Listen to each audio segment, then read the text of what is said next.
Shalom, selamat pagi Bapak, Ibu, Saudara-saudari yang dikasihi oleh Tuhan kita Yesus Kristus. Sebelum kita memulai aktivitas kita sepanjang hari ini, adalah lebih baik kalau kita terlebih dahulu disegarkan oleh firman Tuhan. Tapi sebelumnya marilah kita berdoa. Terima kasih Tuhan atas pagi hari yang cerah ini yang Tuhan telah berikan untuk kami untuk bekerja sepanjang hari ini. Sebelumnya Tuhan, kami mau dikuatkan oleh firman-Mu. Berfirmanlah supaya kami bisa bekerja sepanjang hari ini dengan penuh keyakinan dan sukacita yang daripada Tuhan. Amin. Ayat harian kita pada hari ini, Selasa 22 November 2022, diambil dari 1 Samuel 12 ayat 24. Hanya takutlah akan Tuhan dan setialah beribadah kepadanya dengan segenap hatimu, sebab ketahuilah betapa besarnya hal-hal yang dilakukannya di antara kamu. Bapak, Ibu, dan saudara-saudaraku yang dikasihi oleh Tuhan kita Yesus Kristus, para pemimpin-pemimpin besar umat Israel begitu mengenal dan mendalami sifat dan karakter umat Israel. Mereka dikenal sebagai umat yang degil, umat yang labil, umat yang begitu gampang terpengaruh dan terseret dengan keadaan atau budaya atau kebiasaan bangsa-bangsa sekitar.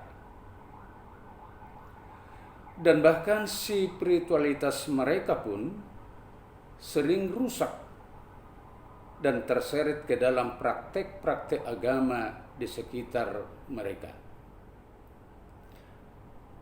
Samuel sebagai pemimpin besar umat Israel, sebelum Israel dipimpin oleh raja, banyak mencatat tentang kehidupan umat Israel, baik itu yang merupakan kelebihan mereka sebagai umat pilihan Allah, maupun kekurangan-kekurangan, kelemahan, dan kejahatan-kejahatan mereka sebagai bangsa yang sering memberontak kepada Allah. Samuel begitu lama memimpin umat Israel. Disebutkan sejak dari usia muda sampai dengan Samuel menjadi tua.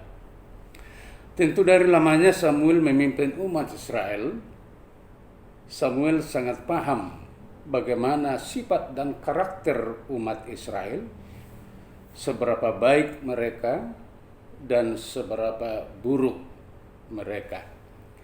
Ketika Samuel sudah menjadi tua dan sudah semakin tua, dan Saul telah diangkat dan dilantik menjadi seorang raja atas Israel, lalu Samuel memberi nasihat dan petuah-petuah terkhusus bagaimana mereka harus hidup sebagai umat pilihan Allah.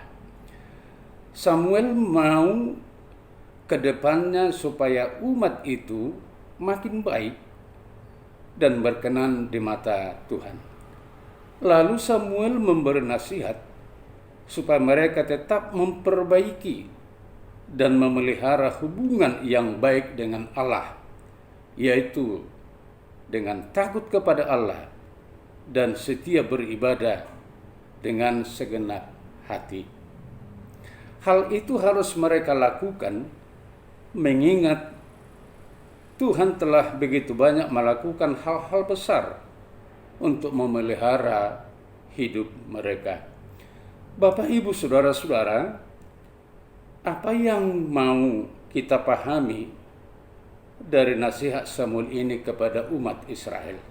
Yang pertama, sebagai generasi yang lebih dewasa, atau generasi yang lebih tua, kita diingatkan kepada suatu tugas, yaitu mewariskan nasihat-nasihat yang baik kepada generasi yang lebih muda, supaya mereka menjadi generasi yang benar-benar berkenan di mata Tuhan, dan generasi yang tidak akan lupa akan perbuatan-perbuatan besar Tuhan dalam hidup mereka.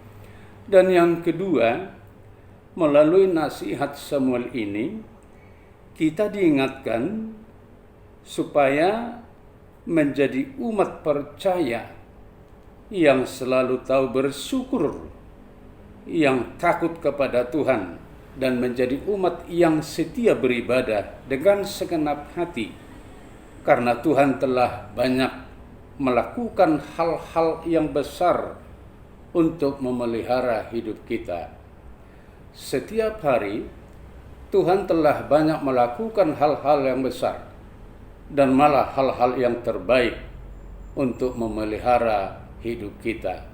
Dan kita sebagai orang percaya harus tahu bersyukur, beribadah dengan segenap hati, dan takut kepada Tuhan. Amin. Kita berdoa. Kami bersyukur Tuhan atas sukacita pada hari ini, atas hari yang cerah, dan Tuhan telah menyapa kami melalui firman-Mu, mengingatkan kami supaya menjadi umat yang takut kepada Tuhan, yang setia beribadah dengan segenap hati. Biarlah kehidupan kami, pekerjaan kami juga menjadi ibadah kami di hadapan Tuhan. Sertai kami Tuhan sepanjang hari ini. Berkati kami dalam setiap pekerjaan kami. Juga Tuhan, kami berdoa untuk saudara-saudara kami yang menderita, yang sakit, yang lemah. Tuhan tolong, Tuhan hiburkan, dan Tuhan berikan kekuatan. Saudara-saudara kami yang sedang mengalami penderitaan karena bencana alam gempa bumi, Tuhan tolong dan Tuhan hiburkan, Tuhan berikan yang terbaik.